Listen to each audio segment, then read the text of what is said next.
let me thank Southwest Civic Association for the opportunity to be here and to be able to talk a little bit about our qualifications and what we see as some of the greatest challenges facing our respective school districts. My name is George Cameron and I'm a retired educator. I've completed 40 years of service as an educator, 35 years in the National School District, where I served as a teacher, a principal, and the last 16 years as the superintendent of the school district. I retired in 2007 from that position, and I accepted an invitation from the Dean of San Diego State University, the Dean of the School of Education, to coordinate the education leadership program at San Diego State. And I did that for 4 years. And that's really when I really began to meet and many fine teachers and counselors in the secondary school system, especially in the Sweetwater school system, that were coming through our program to earn their administrative credential. In terms of community service, I'm a Kiwanian. I've been a member of the Sweetwater Kiwanis Club for the last 30 years. And I just finished being the president of our club as well. I've also served on the board for the South Bay Community Services with Kathy Lembo, if some of you know her. I've also served on the board for Catholic Charities. And I also accepted an invitation from the County Board of Supervisors to serve as a commissioner on the First Five Commission. I did that for several years as well. That, I guess, gives you an idea, of my education and some of my community involvement. In terms of what I see as the most pressing issue facing the Sweetwater School District, for me, having been an educator as long as I've been, school culture and climate is of primary importance. And I think what's important right now, the pressing need, is to ameliorate those very strained relations that exist between the staff and the governance group, which includes the superintendent and the board, as well as the relations that exist, the negative relations between the community they have toward the administration and the governing board as well. These strained relations have the tendency to spill over into the classroom. And when that happens, unfortunately, kids are going to be the ones that are going to have to confront that. These relations have been very strained for the last 3 years plus. And that's the one thing that I was hoping that I would hear when the superintendent received his contract from the board, that he would put into place a plan or announce what his steps are going to be to begin to repair and begin to focus on the trust and confidence that has been lost over that period of time. If I were a member of the trustee, and I'm fortunate to be elected to this office, one of the things that I would do in terms of a resolution in this area is certainly to work with the other board members to direct the superintendent to come back with a viable plan for how we're going to improve those relationships and the communication flow between the administration board and the community, the parent community and the staff community. How we're going to also develop genuine processes and structures within the system to give employees voice before issues become mandated or they become implemented in schools.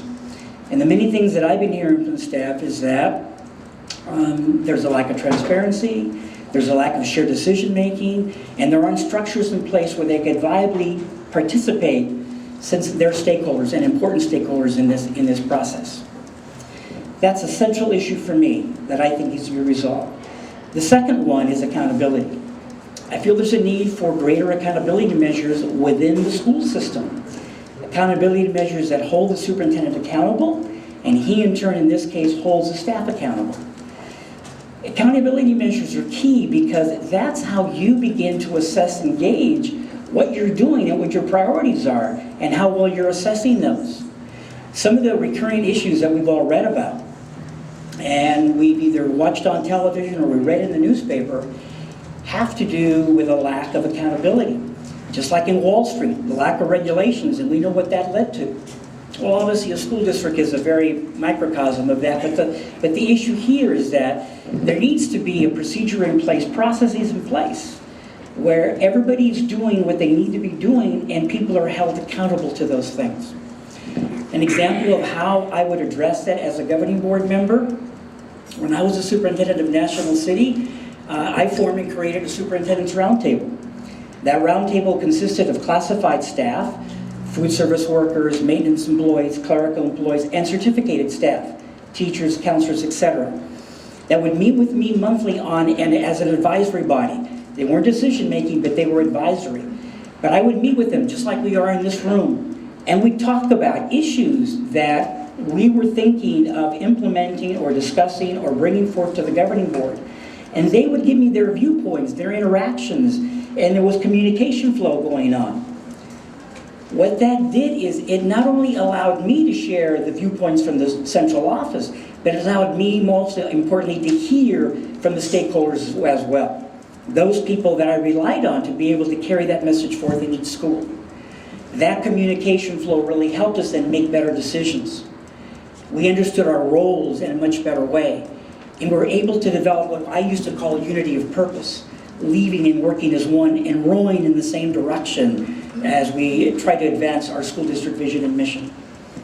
That's necessary, and that would be one of the things that I would offer the superintendent, say what structures are in place for that opportunity for stakeholders to come together and be able to sit at the table and share with you what they're feeling, how they're sensing, what they're seeing from their vantage point. Because many times superintendents and boards see things very differently from those out in the trenches. And we need to know what it's like out in the trenches and have an opportunity to listen to see what they're saying as well. Those are two of the issues that I think need to be addressed right now in an effort to be able to move this district forward and get away from the adult issues and focus on the kids. You go to a board meeting, I'm not sure at the last board meeting they've had a focus on students. It's been a focus on adults and their issues and their problems, and that needs to change.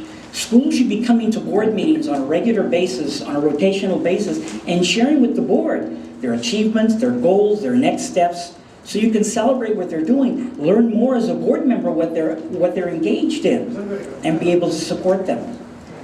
Those are issues that I would also share with the board members and the superintendent as well, so that we can begin to change the culture and the climate in the Sweetwater Union High School District and make it more student-oriented, more focused on what our central mission and advocacy is as board members.